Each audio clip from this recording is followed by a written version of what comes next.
What's up, YouTube? My name is Ty, financial professional. Welcome to my channel. Please like the video, please subscribe, and catch me every weekday after market close on the Smarter Gambling Show. So here is SPY, the S&P 500 ETF. This finishes at $405 today. That is down 3.38%. And it's gone. So it's been a while since we talked about SPY, but this was a major pullback today, and all of the other stocks didn't have too much price action. So this is pretty disappointing, but not surprising, because we had a massive recovery in the past 2 months here. So some healthy pullback was to be expected. But there was a reason as to why the stock went down so much today, and that is because of the Jackson Hole meeting that happened in Wyoming today. So it's interesting because yesterday the market was pretty bullish. People were expecting Jerome Powell to say nothing, and he did in fact say a whole bunch of nothing, but the market tanked after that. And as a result, we have one of the worst days of 2022 here. So that was pretty disappointing, and there may be more downside to go in the short term here. Long term, this will have its day again though. This is SPY, it's not going anywhere. This was number 1 on StockTwits today, had over 14,000 mentions, so once again, we're going to analyze it. All right, let's jump right in. Let's go ahead and analyze here. So first of all, we have a cup and handle in the making. Bottom of the cup being the low of 362, and there can be multiple possible tops. It can be 438, 451, 459, or 462. And longer term, this is part of an even bigger cup and handle, and this should eventually come back up to 480, the all-time high. But those are all bullish indicators. That is telling us that the stock should come back up to one of those tops to complete the cup. We do have this bull flag developing here. Here's the flag pole, and here's the flag. So that's a bullish indicator. That is telling us that the stock may be due for a breakout to the upside. And then we do have this gap down back at 421. So that's a bullish indicator. That is telling us that the stock should come back up to 421 to fill that gap. And that gap should fill in the short term. And the RSI is currently at 44, so a little bit below average. So according to the RSI, the current price of 405 should be a little bit higher. So the RSI is currently a neutral to slightly bullish indicator. And now for the bearish stuff. So there was a gap up back at 379. So that's a bearish indicator that is telling us that the stock should come back down to 379 to fill that. And the second gap up was back at 369. So that's another bearish indicator that is telling us that the stock should come back down to 369 to fill that gap. And those two gaps should fill in the short term. In the aftermarket here, this is pulling back down to 404. So if this aftermarket action holds, that would be a bearish indicator for Monday. That is suggesting that Monday, the stock will sell off as well. Here we had an ascending channel. The upper channel was at 435.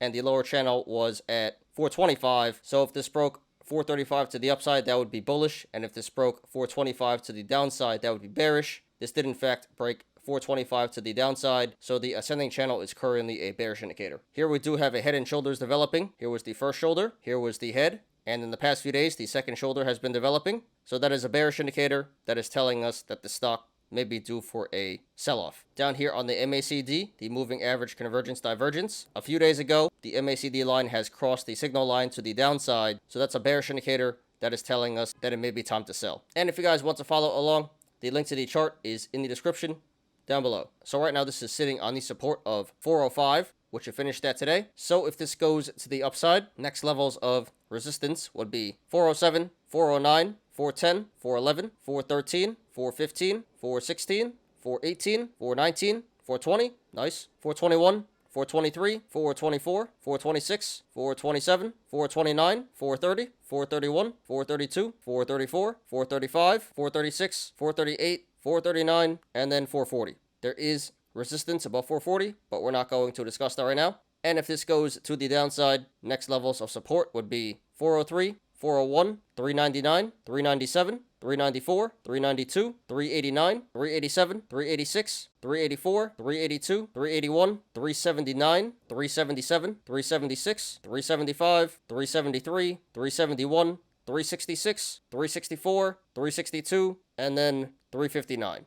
There is support below 359, but we're not going to discuss that right now. So the support and resistance is pretty straightforward. For the most part, it moves in increments of 1 to 3 points. So right now at the current price, 405, the channels to the upside and the downside are pretty wide. So expect a significant amount of price action either way this goes. However, if/when this breaks 416 to the upside, the channels start to narrow. So expect a significant decrease in price action if/when this breaks 416 to the upside. And this did 102 million in volume today. So very significant volume, way above the average of 84 million. So the sell-off today was confirmed by the volume. Okay guys, just my opinion, not financial advice. It's been a crazy 2022. we definitely hit recession territory, and for whatever reason, in the past month and a half, we recovered over 50% from the lows. Doesn't make any sense. The overall market sentiment is still bearish. So long term, this is obviously bullish. It's SPY, not going anywhere. Again, we have some strong bullish indicators in the cup and handle, bull flag, and gap down. But in the short term, we are getting a lot of strong bearish indicators in the double gap up, ascending channel, head and shoulders, and aftermarket action. So this does appear to be a lot more bearish than bullish. So I do expect some more pullback in the short term here. So therefore, if you want to go long, not financial advice, the current entry of 405 is a pretty decent entry, especially if you're going to hold this for the long term. According to the RSI, this is a slightly above average to average entry here. So again, in the short term here, this has the potential to come back up to 421 to fill the gap there. And from the current price of 405, that would be about a 4% upside potential. So honestly, not too much upside potential here in the short term. And again, this should come back down to 369 to fill the gap there in the short term. And from the current price of 405, that would be about a 9% downside potential. So I would say going long at the current price, 405 would be a medium risk, low reward play. So not really worth it in my opinion. Again, longer term, it's not such a bad entry, but in the short term, there may be more significant pullback to go. If you're a bit patient, again, this should come back down to 370 to fill the gap there, and I think that would be an excellent entry, a way better entry than the current price of 405. So from 369, where the gap is, up to 421, where the other gap is, that would be about a 15% upside potential. So a pretty good amount of upside potential there, and really shouldn't go too much further to the downside. That is near the yearly low. So I would say going long at 369 would be a low risk, high reward play.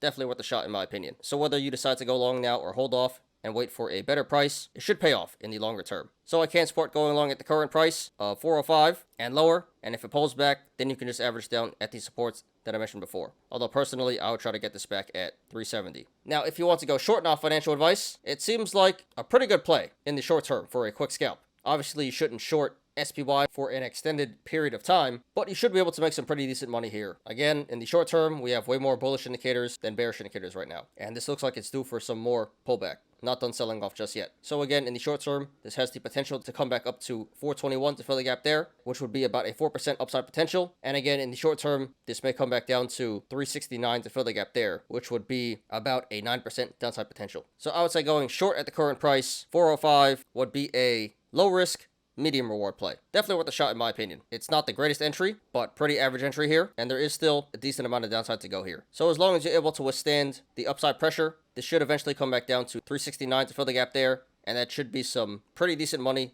on the downside. So I can support going short at the current price, 405 and higher, and again, I would cover at 369 where the gap is for a relatively easy 9% downside gain. And I will say, if for whatever reason this does run back to the upside, I think 421 would be a good entry to short this down. So if you want a really good entry, maybe hold off and try to catch this at a better price. So sorry to everyone who lost money in the stock today, and good luck to everyone currently in the stock and to everyone looking to take a position. This is SPY, the Spider S&P 500 ETF. Thanks everyone for watching today. I appreciate you guys. Please like the video, please subscribe, and catch me every weekday after market close on The Smarter Gambling Show.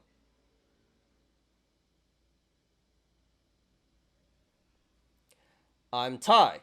This is Smarter Gambling. See you guys on Monday. Have a great weekend, everybody. Peace out.